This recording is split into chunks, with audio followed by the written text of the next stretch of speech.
퇴근길에 만나는 알찬 시사정보, 시사자키 정관용입니다. 8월 24일 금요일까지 크리에이터 대도서관과 함께 여름 특집으로 진행하고 있습니다. 라디오와 레인보우 앱을 통해 들으실 수 있고요. 유튜브 라이브를 통해서도 보고 들으실 수 있습니다. 제가 여름 특집 시사자키를 맡기로 한 뒤에 저희 구독자분들 대상으로 설문조사를 좀 했습니다. 대도서관이 인터뷰했으면 하는 사람, 그리고 여러분들이 시사자키를 통해 만나고 싶은 정치인 또는 인물이 누군지 하는 거였는데요. 그 조사 결과 현역 국회의원 가운데 1위를 한 분이 바로 지금 제 옆자리에 나와 계십니다. 주인공은 바로 더불어민주당의 표창원 의원님이십니다. 안녕하세요. 안녕하세요. 네, 지금 유튜브로 라이브 방송도 진행 중에 있거든요. 네. 카메라를 통해서 인사 한번 부탁드리겠습니다. 아, 저쪽인가요? 안녕하십니까. 유튜버 여러분 반갑습니다. 표창원입니다. 네. 아, 혹시 의원님은 제가 누군지 아셨습니까? 아, 사실은 몰랐고요. 그렇죠. 많은 분들이 생소해하실 수밖에 없어요. 예, 지금. 근데 제가 찾아보니까 네. 뭐 게임 관련 뭐 이시라 그래서 네. 제 아들이 고1이거든요. 아, 그래요? 예, 물어봤더니 바로 알던데요. 아. 아주 유명하신 분이라고. 네. 젊은 층에서는 조금 알고 계신데 아, 네. 이제 아무래도 좀 나이가 있으시면 네. 저를 기점으로 저를 안다 모른다가 약간 신세대랑 구세대로 나뉘는 그런 농담입니다. 제가 9세대였군요. 네. 자, 방송 보고 계신 분들 채팅창에 표창원 의원님께 궁금했던 점 많이 질문해 주십시오. 단문 50원, 장문 100원의 유료 문자 샵 1212로 주셔도 좋습니다. 이번 기회에 제가 여쭤봐 드릴게요. 자, 많은 분들이 의원님께서 방송에 나와주셨으면 하셨어요. 설문조사 결과 정치인 가운데 두 번째로 뽑히셨어요. 아, 예. 첫 번째가 문재인 대통령이었습니다. 네. 소감을 좀 간단히 말씀해 주시죠. 너무 얼떨떨하고요. 네. 영광이면서도 혹시 이게 그 좋아서가 아니라 네. 뭔가 좀 이렇게 혼내시려거나 이런 이유 때문이지도 않을까 하는 그런 마음도 좀 드네요. 제가 그래서 한번 여쭤봤어요. 네. 채팅방에다가 왜 만나고 싶어 했냐 했더니 이제 아무래도 좀 범죄 프로파일러로 유명하시지 않습니까? 아, 예. 네, 그쪽에 또 많은 분들이 젊은 층에서 관심이 좀 있다 보니까 그쪽에 좀 초점이 좀 있더라고요. 네. 그래서 오늘은 어쩌면 정치인 표창원으로 모신 건 아닐 수도 있습니다. 아, 네. 괜찮습니다. 네. 아, 괜찮으십니까? 네. 자, 설문 내용 보면은 정치인으로서의 의원님을 응원하신 분들도 많지만 사실 의원님의 특별한 이력에 관심을 갖는 분이 좀 많으시더라고요. 정계인 문전의 범죄 심리학자 프로파일러라는 직함으로 대중에게 알려지셨잖아요. 네. 그 점에서 오늘 이 부분에 대한 질문을 좀 위주로 하게 하는 점 좀 미리 의원님께 양해를 좀 구해야 될 것 같습니다. 네. 최근에 추리여행 에세이를 발표하셨어요. 네. 셜록을 찾아서. 예. 여기서 셜록은 제가 아는 그 셜록이 맞습니까? 탐정? 네, 셜록 홈즈 맞습니다. 오호. 네. 제가 게임 중계를 할 때 그 스토리를 갖고 있는 게임을 진행하다 보면 추리력이 필요하거든요. 그 셜록의 추리력. 진짜 부러운데 굉장히 바쁘실 텐데 책은 언제 쓰신 거예요? 사실은 이 책의 소재가 된 여행 네. 그리고 사진 촬영들은 2012년 여름에 행해졌습니다. 오래됐네요. 네, 제가 정치하기 전에 네. 경찰대학 교수 시절에 방학을 이용해서 다녀왔고요. 그런데 그해 겨울에 사건이 터졌잖아요. 예. 대선 기간 동안 국정원의 여론조작 정치 개입 의혹 사건이 터지면서 그렇죠. 제가 의견을 표명하다가 결국 경찰대학 교수직을 그만두는 상황이 됐고 네. 이후에 이제 백수 시절이 좀 길었거든요. 그때 완전 이슈였죠. 네. 그때 이제 그 2012년 여름에 다녀왔던 여행을 토대로 그 모 포털 사이트에서 연재를 제가 했었어요. 네. 그 연재를 할 때 한 반 정도는 썼고요. 네. 그 다음에 이제 정치를 하게 됐고, 탄핵 대통령 선거 이후에 조금 시간 여유를 찾아서 나머지 좀 정리하고 최근에 마지막 좀 정리해서 요번에 냈습니다. 네. 그 백수 시절이 도움이 됐던 거군요. 네, 백수 시절이 저에게는 아주 좋은 시절이었습니다. 네. 도움이 되는. 직접 영국에서 셜록의 발자취를 쫓아 소설이 배경이 되는 곳들을 직접 다니셨더라고요. 네. 왜 이렇게 셜록을 쫓으신 겁니까? 셜록 홈즈 팬이십니까? 팬이었고 네. 제가 초등학교 때부터 좋아했으니까요. 아, 초등학교 때부터. 네. 그 가장 좋아하는 셜록 홈즈 이야기가 혹시? 바스커빌 가문의 개. 아하. 근데 그거는 이제 원래 코난 도일이 쓴 건 아니잖아요. 코난 도일이 썼다라고 알려지고 있죠. 네. 다만 이제 그 뭐 논란이 있긴 한데, 네. 그 라헨바흐 폭포에서 맞아요. 모리아티를 끌어안고 떨어져서 이제 죽었다. 예. 제 책에 그 얘기 또 나와요. 그래서 코난 도일이 셜록 홈즈를 살해한 거죠. 쉽게 말하면 그렇죠. 죽여버린 건데. 그리고 나서 막 비난이 빗발치고 살려내라 하니까 그 뒤에 갑자기 바스커빌 가문의 개로 맞아요. 셜록 홈즈가 등장하는 뭐 그런. 근데 많이 그 전과 다르죠. 네. 장편이고 분위기가 대단히 좀 어둡고 무겁고. 맞아요. 좀 공포 스릴러적인 요소가 많죠. 근데 많은 셜록을 좋아하시는 분들이 그 책을 진짜 좋아하시더라고요. 네. 바스커빌과의 개를. 셜록이 세대도 뛰어넘고 동서양도 넘나들면서 인기를 얻는 이유가 뭐라고 생각하십니까? 그 캐릭터의 힘인 것 같아요. 네. 물론 이제 이야기 구조도 탄탄하고 그 당시로서는 사실 지금 내놔도 손색 없을 정도의 CSI 네. 그 그리슨 반장과 맞먹을 정도의 과학수사 얘기가 나오긴 하지만 그보다 더 강한 힘이 셜록 홈즈라는 그 이상한 캐릭터. 네. 그 전에 보지도 못했고 가족도 없이 혼자서 약간의 좀 일탈적인 마약 중독 분위기도 조금 있으면서 약간 뭐라고 해야 되나? 약간 다크한 면이 있죠. 다크하죠. 네. 네, 다크합니다. 그러면서 천재적인. 네. 그래서 일반적으로 우리가 이제 그 소설의 주인공 하면 무조건 다 뛰어나잖아요. 막 멋지고 그런데 셜록 홈즈는 좀 다르거든요. 네. 동정의 여지가 있는 부분들도 있고 맞아요. 그리고 인간적인 따뜻함 이런 게 별로 없죠. 그래서 뭔가 이 독특함이 오늘날까지도 그 매력이 식상하지 않는 것 같아요. 맞습니다. 채팅방에서 두나단 이님 등 많은 분들께서 오늘 엔딩곡 샤이니의 셜록인가요? 라고 물으셨네요. 왜냐면 제가 맨날 엔딩곡을 한 곡 선택하거든요. 아, 예. 네. 아마 근데 하지만 오늘 다른 거를 할 수도 있습니다. 그리고 또 실시간 채팅에서 은희님께서 그 알 보면서 많이 익숙해진 분이시네요. 지난 주말에도 나오시던데 라고 하셨고요. 포비님께서 의원님께서 겪으신 가장 황당한 사건이 뭐였나요? 라고 물어보셨네요. 황당한 사건 네. 많은데 예. 지금 막 떠오르는 거는 네. 9살 어린아이를 이용한 절도 사건이었는데요. 9살 어린아이를요? 예. 그러니까 동네 어린아이를 이렇게 유인을 해서 아파트 옥상에서 몸에 줄을 매고는 네.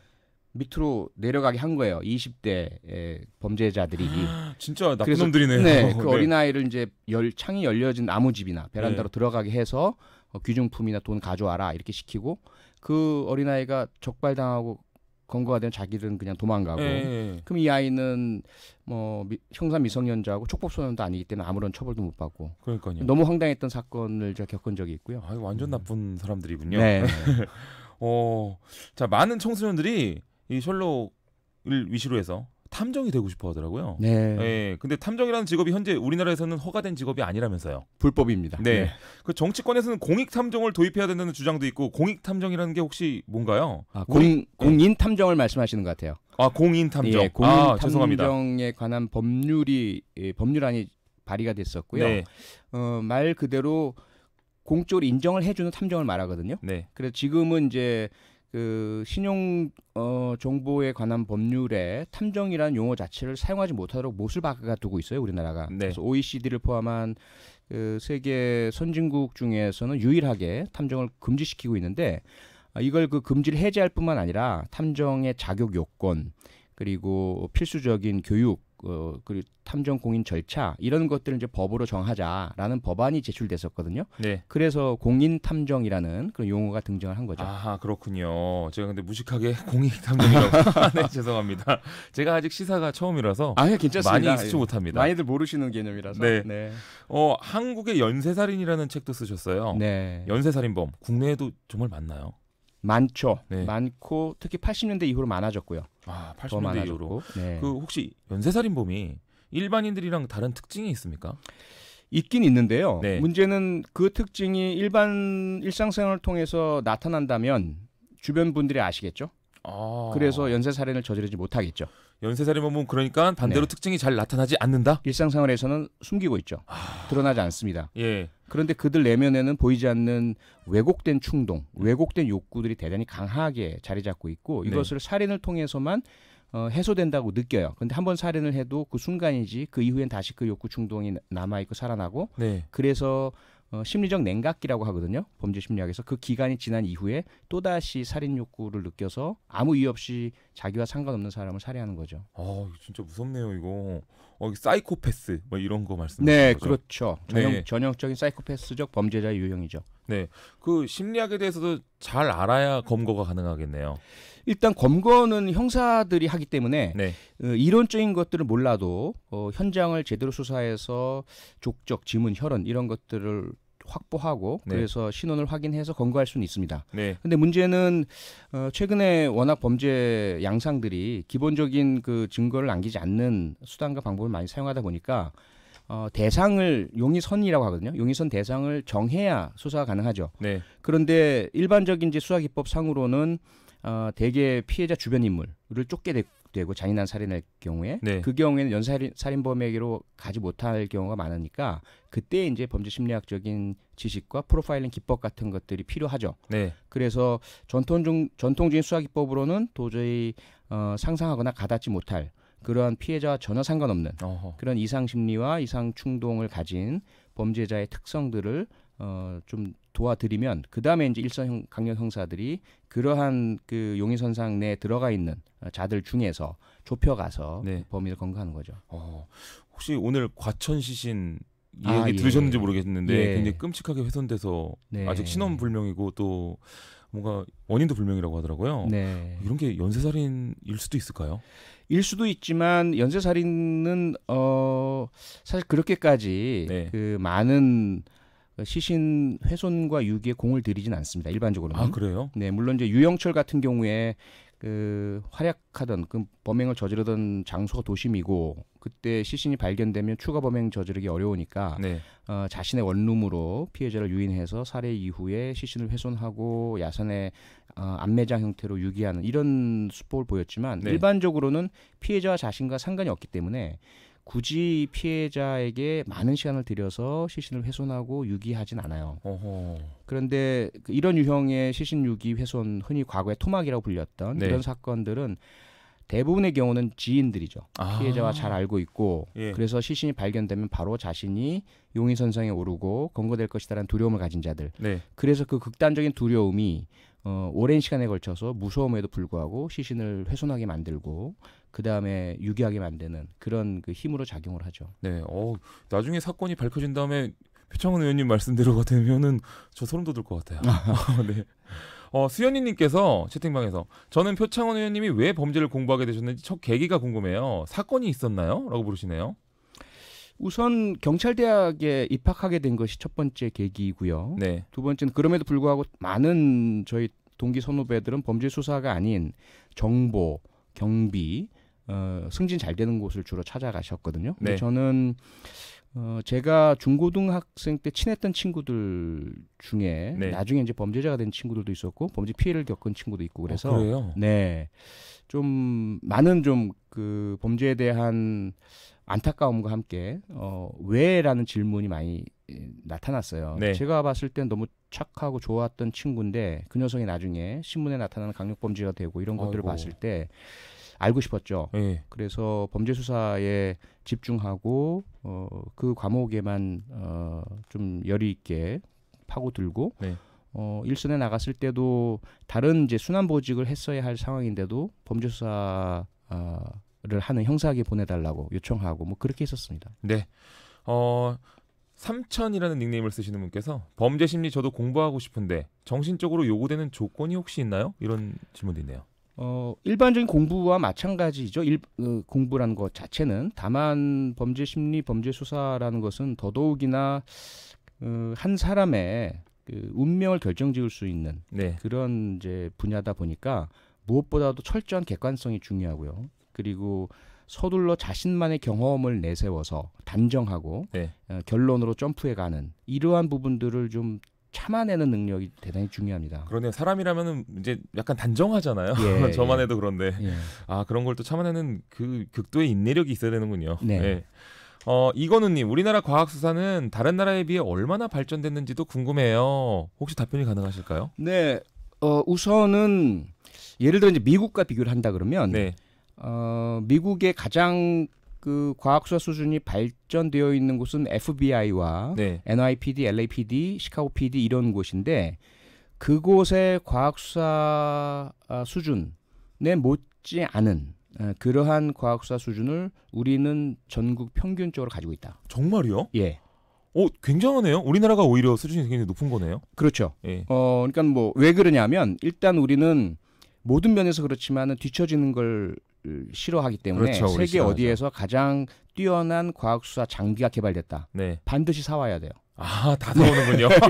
일단 다 수집. 네. 예, 시약이 개발이 되었다. 네. 또는 기법이 네. 뭐 발전되었다. 이러면 네. 꼭 경찰관을 파견하든지 불러오든지 해서 다 습득을 합니다. 와. 그걸 갖춰요. 예. 그래서 과학수사 수준에 있어서 우리가 이제는 더 이상 뒤처지지 않는다. 다만 네. 오히려 그러한 기기나 장비나 기법, 지식 또 기술을 갖춘 엘리트 이런 건 뒤처지지 않는데 네.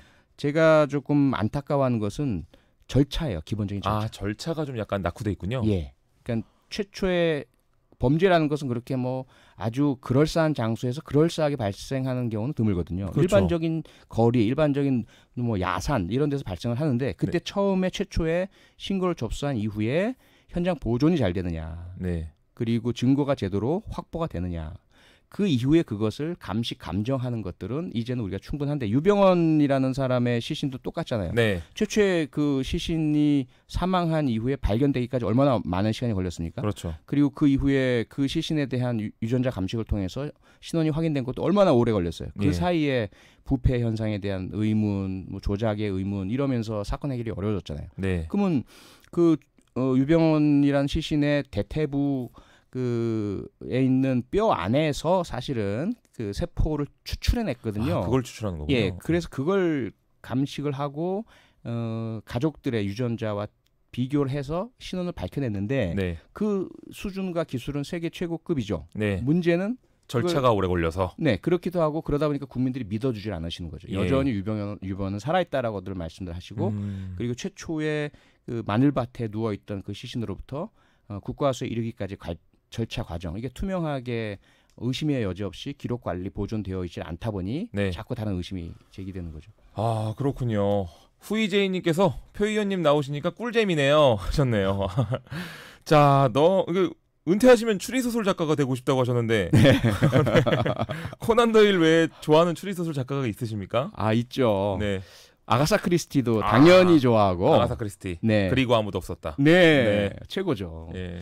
그리고 최근에 이제 마이클 코넬리. 마이크 코넬리요? 예. 보쉬 해리 보쉬라는 형사를 주제로 네. 주인공으로 시리즈를 쓰는 작가인데 드라마로도 만들어졌어요. 보쉬라는 드라마. 알아요. 예, 드라마의 보쉬. 그게 그 그거군요. 원작자가 마이클 코넬리예요. 네. 네. 아, 저도 한번 읽어봐야겠습니다. 읽어보세요. 재밌어요. 추리소설 진짜 좋아하거든요. 저도. 네. 네.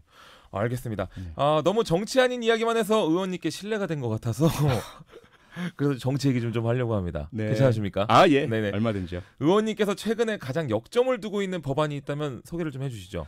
네, 우선 형사소송법 개정안, 네. 검경 수사권 들어보셨죠? 네. 검찰과 경찰 사이에 수사 구조를 이제 개혁하는 그 법안. 그건 진짜 엄청난 거죠. 네, 꼭 네. 좀 통과됐으면 좋겠고, 그 다음에 이제 소방관이나 경찰관 등 위험 직무 종사 공무원들의 부상 질환 등을 공상이나 순직으로 잘 받아들일 수 있도록 공상추정법이라는 법도 발의했고, 그것도 중요한 법이네요. 네, 동물보호법 네, 개정안, 동물보호법. 뭐 이런 부분들, 그리고 성폭력 피해자 분들이 네. 명예훼손 소송으로부터 조금 더 보호받을 수 있도록 하는 형법 개정안. 법 하나하나가 다 사실은 제가 너무 네. 간절히 통과를 원하는 법들입니다. 아, 지금 어느 하나 딱 꼽아서 할 게 네. 없을 정도로. 네. 다, 그리고 네, 어린이 안전 그렇습니다. 기본법도 그렇고요. 네. 수소니님께서 국회의원으로서의 최종 목표는 어떤 것입니까? 그리고 또 김민아님께서도 혹시 대통령의 꿈이 있으신가요? 라고 물으셨네요. 아유, 날카로운 질문인데요. 네, 사실은 뭐 대통령의 꿈이 없다면 정치하면 안 되죠. 오호. 예. 네. 여기서 지금 대선 출마를 말씀하시는 건가요? 아닙니다. 그건 아니죠. 네네네. 이게 그 꿈이야 농담입니다. 당연히 가져야 돼. 왜냐하면 네. 공익을 위해서 그 자기 개인의 사생활에 돈을 벌거나 이러자고 사는 건 직업이 아니잖아요. 네. 정치는 국가 사회 전반을 내가 꿈꾸는 방향으로 진전시키겠다. 이것이 정치의 기본 요소니까 그걸 제일 잘 할 수 있는 가장 효과적인 방법이 대통령이 되는 거죠. 네. 당연히 그것은 누구의 꿈이지만 이것을 실제로 그러면 대통령이 될 수 있는 절차를 밟는 것은 또 다른 문제거든요. 네. 근데 아직까지 저는 그럴 수 있는 역량도 안 되고 여건도 안 되고 그렇게 하고 싶은 마음도 아직은 없습니다. 그리고 국회의원으로서의 최종 목표는 그다지 제가 구체적인 목표는 세워두지 않았어요. 그냥 제가 최선을 다해서 제가 정치를 할 수 있을 때까지 네. 없는 것보다는 나은 제가 있음으로 인해서 조금 더 우리 사회가 나은 방향으로 나아갈 수 있는 그런 정치인이 되고 싶습니다. 아주 멋진 답변이네요. 아유, 네. 고맙습니다.